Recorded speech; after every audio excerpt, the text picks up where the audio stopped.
Selamat pagi saudaraku, selamat bertemu lagi. Kita bersama-sama memasuki hari ini dengan persekutuan doa pagi. Salam dan damai sejahtera untuk kita sekalian. Tuhan memberkati, amin. Sebelum kami bersama-sama merasakan firman Tuhan dalam persekutuan doa pagi hari ini, marilah kita saudaraku menyatukan hati di dalam doa. Kita berdoa. Selamat pagi Tuhan, kami bersyukur dengan saudara-saudara kami menghadap kehadirat Tuhan. Karena bimbingan serta lindungan Tuhan dalam istirahat kami semalam, itulah berkat dan kasih karunia yang selalu kami terima Tuhan. Pagi hari ini kami bersama-sama Tuhan tuntun untuk bersama merasakan firman Tuhan untuk menyegarkan kehidupan rohani kami. Kami mohon kehadiran Tuhan di dalam kami bersekutu dan merasakan firman Tuhan ini, sehingga apa yang kita rasakan dan kita rasakan bersama saat ini sesuai dengan kehendak Tuhan. Kami juga berdoa untuk saudara-saudara kami. Berkatilah semua saudara-saudara kami dimanapun berada yang tidak dapat bersekutu pada pagi hari ini. Di dalam nama Tuhan kami Yesus Kristus, kami memohon dan kami berdoa. Amin. Dalam persekutuan pagi hari ini kita akan bersama-sama merasakan firman Tuhan yang akan diambilkan dari Perjanjian Lama. Kita bersama-sama merasakan di dalam Keluaran bab 12 ayat 36 sampai dengan 42. Keluaran bab 12 ayat 36 sampai dengan 42. Dan Tuhan membuat orang Mesir bermurah hati terhadap bangsa itu, sehingga memenuhi permintaan mereka. Demikianlah mereka merampasi orang Mesir itu. Kemudian berangkatlah orang Israel dari Raamses ke Sukot. Kira-kira 600.000 orang laki-laki berjalan kaki, tidak termasuk anak-anak. Juga banyak orang dari berbagai-bagai bangsa turut dengan mereka. Lagi sangat banyak ternak, kambing, domba, dan lembu sapi. Adonan yang dibawa mereka dari Mesir dibakarlah menjadi roti buntar yang tidak beragi. Sebab adonan itu tidak diragi, karena mereka diusir dari Mesir dan tidak dapat berlambat-lambat, dan mereka tidak pula menyediakan bekal baginya. Lamanya orang Israel diam di Mesir adalah 430 tahun. Sesudah lewat 430 tahun, tepat pada hari itu juga, keluarlah sebagai pasukan Tuhan dari tanah Mesir. Malam itulah malam berjaga-jaga bagi Tuhan untuk membawa mereka keluar dari tanah Mesir. Dan itulah juga malam berjaga-jaga bagi semua orang Israel turun-temurun untuk kemuliaan Tuhan. Demikian firman Tuhan, berbahagialah yang mendengarkan dan menyimpan di dalam hatinya untuk dilakukannya hari lepas hari. Saudaraku yang terkasih, di dalam renungan kita bersama pagi hari ini, kita akan memberikan judul Kasih Tuhan pada Umat-Nya. Beberapa kasih karunia Tuhan dalam situasi apapun kita menerima dan kita wajib bersyukur. Dan kalau kita membaca di dalam perikop tadi, itu bisa merasakan betapa kacaunya bangsa Israel saat itu karena menerima perintah dari Tuhan yang sedemikian ajaib dan cepat. Sehingga dalam perjalanannya yang mereka pohon bertahun-tahun itu akan mengalami ujian imam. Semula mereka bersukacita menikmati kemerdekaan dari perbudakan Mesir yang telah menindas selama lebih dari 400 tahun lamanya.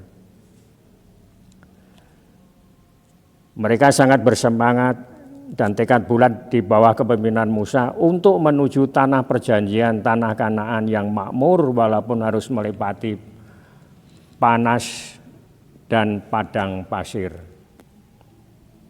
Tanpa peta, tanpa petunjuk yang pasti. Namun semangat dan niat bulat itu dimulai dengan mempercayai bahwa Tuhan membimbingnya dan melepaskan dari berbagai hambatan yang menghalangi keinginan untuk merdeka. Betapa bahagianya Tuhan mengizinkan dan memenuhi permintaannya. Kemerdekaan yang telah mereka peroleh dari Tuhan dengan cara yang ajaib telah membekali mereka agar bermental baja menghadapi rintangan. Mental baja memang selalu mendapatkan suatu ujian. Bahkan dalam perjalanannya ke tanah perjanjian dari Mesir ke Kanaan, bangsa Israel pun waktu memasuki Mara mendapatkan ujian. Setelah orang Israel keluar dari Mesir dan telah menempuh perjalanan selama 3 hari, baru 3 hari itu. Dan setelah menyeberangi Laut Merah, kini mereka tiba di Padang Syur di sekitar Gunung Sinai. Mereka mulai bersungut-sungut karena kesulitan mendapatkan makanan dan minuman. Istilahnya orang sembodo sewaktu mereka berangkat dari Mesir itu. Baru perjalanan 3 hari sudah bersungut-sungut. Mereka berpikir lebih baik tetap berada di Mesir sekalipun diperbudak. Tapi tidak mati karena kelaparan dan kehausan. Sehingga mereka juga meragukan kemampuan Allah untuk memelihara. Namun tidak ingat bahwa kasih Tuhan itu selalu senantiasa mengasihi pada umatnya. Meskipun demikian Tuhan berkenan karena kasih karunia-Nya selalu menyediakan minuman dan makanan bagi mereka dengan cara yang ajaib. Allah mengubah air yang pahit menjadi manis dan menyediakan sumber air dan mana serta daging burung puyuh untuk dimakan. Mana berarti pahit. Artinya air tersebut tidak layak untuk diminum. Para ahli mengatakan bahwa air itu mengandung zat yang berbahaya bagi kesehatan. Namun Allah melalui Musa mengubah air tersebut dari pahit menjadi manis, atau istilahnya dari kotor menjadi bersih, tidak layak diminum menjadi segar dan sehat. Disinilah Tuhan memberikan ketetapan-ketetapan dan peraturan-peraturan. Kenapa Tuhan memberikan ketetapan dan peraturan? Karena kasih Tuhan pada umatnya demi kebaikan dan keselamatan umatnya bagi mereka yang percaya. Pemeliharaan Allah, kasih karunia Allah pada umat. Kita mengulangi lagi membaca di dalam Matius 6 ayat 25. Tuhan memfirmankan, "Karena itu aku berkata kepadamu, janganlah khawatir akan hidupmu, akan apa yang hendak kamu makan atau minum. Dan janganlah khawatir pula akan tubuhmu, akan apa yang hendak kamu pakai. Bukanlah hidup itu lebih penting daripada makanan dan tubuh itu lebih penting daripada pakaian." Kalau kita menekuni dan merasakan dengan kata janganlah, Tuhan mengatakan janganlah, itu menunjukkan bahwa Tuhan mengetahui banyak manusia yang masih khawatir. Sehingga Tuhan berfirman janganlah. Itu kan suatu himbauan dan harapan bahwa kita tidak perlu mengkhawatirkan segala sesuatu. Khawatir identik dengan meragukan pemeliharaan, meragukan kasih Tuhan. Seharusnya orang-orang Israel tidak bersungut-sungut perihal makanan dan minuman.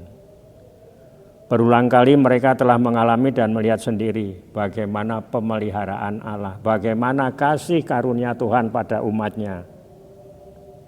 Dan apakah kita sekarang dalam pergumulan hal yang seperti itu? Apakah Anda sedang dalam tekanan takut atau khawatir? Sekalipun kini bukan zamannya bangsa Israel, namun pesannya yang lebih sama, pesannya yang masih sama, tidak puas, tidak mempercayai pemeliharaan Tuhan, tidak mempercayai kasih Tuhan pada umatnya. Di tengah-tengah masyarakat yang sedang bergumul pada saat ini, masyarakat kita baru bergumul menghadapi berbagai macam permasalahan yang timbul di negeri ini. Semuanya bergumul, merasakan kekhawatiran, kecemasan, dan keraguan. Namun kita percaya kasih Tuhan pada umatnya selalu mendampingi kita dan percaya kita akan terlepas. Kita tidak usah meragukan Tuhan. Kita tidak selalu pergumulan ini segera diakhiri. Namun kita jalani apa yang diperintahkan Tuhan. Lebih baik kita mempercayai pemeliharaan Allah, kasih karunia Tuhan pada umatnya, dan kita dalam kehidupan kita bersama-sama ini selalu berdoa dan mengucap syukur menghadapi segala sesuatu yang terjadi yang kita pergumulkan saat ini. Memang situasi yang mendesak dengan perintah yang mendadak itu mesti kan menjadikan kecemasan dan kacau balau. Namun percayalah Tuhan akan menuntun kehidupan kami. Demikian Tuhan memberkati. Marilah kita bersama-sama kembali berdoa. Terima kasih Tuhan, Tuhan telah hadir di tengah-tengah kami di mana kami merasakan firman Tuhan. Bahwa Tuhan berfirman dan selalu berjanji tidak akan melepaskan kehidupan kami karena kasih karunia Tuhan berada di tengah-tengah kami. Baik kami yang percaya ataupun kepada seluruh saudara-saudara kami di muka bumi ini. Kami percaya semua itu adalah kasih karunia dan ciptaan Tuhan, sehingga semua berhak menerima pemeliharaan dan kasih karunia itu. Tuhan, saat ini kami juga berdoa untuk saudara-saudara kami lansia. Berkatilah keadaannya dan saudara-saudara kami lansia yang merasa lemah, yang merasa seorang diri, yang merasa tidak menerima kesehatan dengan baik, ataupun cemas di dalam kehidupannya karena memasuki hari tua. Hiburkanlah mereka ya Tuhan, saudara-saudara kami lansia, semuanya di mana berada, terutama untuk saudara-saudara kami jemaat di GKI Kabangan ini. Berilah kekuatan, penghiburan jasmani maupun rohani, dan kasih karunia terhadap keluarga, sanak keluarganya. Tuhan, kami juga berdoa untuk gereja di seluruh muka bumi. Berkatilah keberadaan gereja-gereja Tuhan di seluruh muka bumi.